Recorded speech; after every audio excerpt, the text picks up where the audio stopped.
வணக்கம். இது ரொம்ப முக்கியமான பதிவு.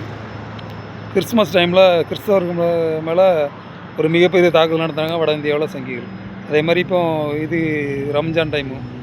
இந்த டைமில் இஸ்லாமியர்கள் மேலே மிகப்பெரிய தாக்குதல் தொடர்ந்து நடத்திக்கிட்டு நிறைய மாநிலங்கள் நடத்திருக்காங்க. பஞ்சாபில் தொழுகை நடத்திக்கிட்டு இருந்தால் முஸ்லீம்களும் களை தெரிஞ்சுக்காங்க, திருப்பி அடிச்சிருக்காங்க.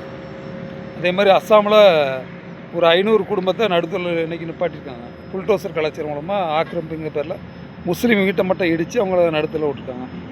உத்தரப்பிரதேசில் சம்பல்னு ஒரு முக்கியமான பள்ளிவாசலில் இங்கே தொழுகை கூடாது, பாதுகாப்பு கருதி அப்படி தொழுகைன்னு நிப்பாட்டிருக்காங்க. தொழுகைங்கிறது கடவுள் வழிபாடு, அங்கே எந்த பிரச்சனையும் இருக்காது பள்ளிவாசலில். ஆனால் அதையும் நிப்பாட்டி வச்சுருக்காங்க அரசு மூலமாக. கங்கையில் நோன்பு திறந்தாங்க கங்கை நதி பக்கத்தில் அப்படின்னு 14 முஸ்லீமை கைது பண்ணியிருக்காங்க. மேகாலாவில் மதக்கலவரம் 2 முஸ்லீம்களை அடித்து கொலை பண்ணியிருக்காங்க.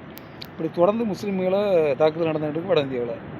எதுக்கு சொல்கிறேன்னா, இன்றைக்கி நம்ம தமிழ்நாட்டில் திருப்பரங்குன்றம் ஒரு நிகழ்வு எடுத்துக்குவோம்.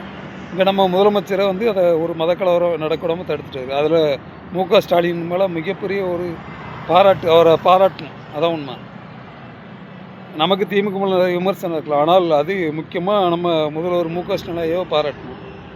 இதே மாதிரி நாம் தமிழரில் இருக்கிறவங்க தாவேக்கில் இருக்க முஸ்லீம்களுங்க யோசிச்சு பாருங்கள்.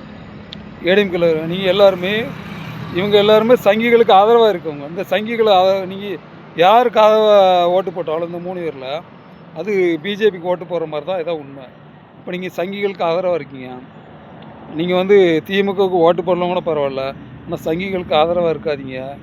ஏன்னா தாவேக்கா ஜெயித்தாலும் அதிமுக ஜெயித்தாலும் அது பிஜேபி ஜெயித்த மாதிரி தான், அதான் உண்மை.